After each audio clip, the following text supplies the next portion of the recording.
Now let's go for the second problem on limits by using method of L'Hospital rule. The problem is limit extending to 1, x to the power of 18 minus 1 divided by x to the power of 6 minus 1. On application of the limit as x tends to 1, directly we get 0 by 0 form, which is an indeterminate form. So at this stage you cannot evaluate the limit. So what shall we do? We have L'Hospital rule for those kind of problems wherein we are not able to evaluate the limit. So what we need to do in L'Hospital rule? By using L'Hospital rule, we differentiate numerator and denominator. So I'll now differentiate. Limit extending to 1.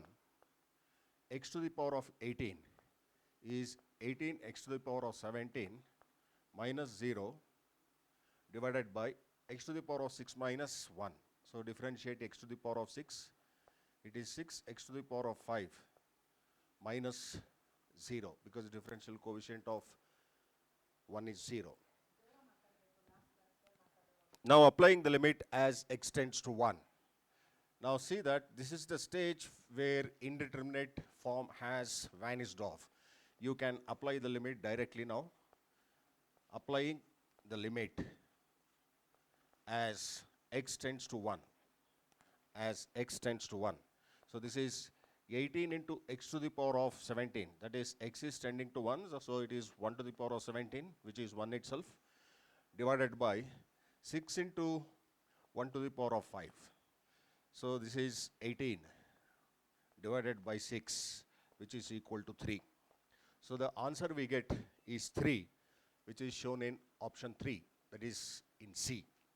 So the right answer is C, which is 3. So again, what did we do? We just only differentiated numerator and denominator according to the principle of L'Hospital rule, and till the stage where the indeterminate form vanishes. And it has vanished in this step because we don't get 0 by 0 form. This is not 0 by 0 form. So this is the stage we are eligible to apply the limit, and applying the limit as x tends to applying the limit as x tends to 1, we get the final answer. So that is how we do problems by using L'Hospital rule.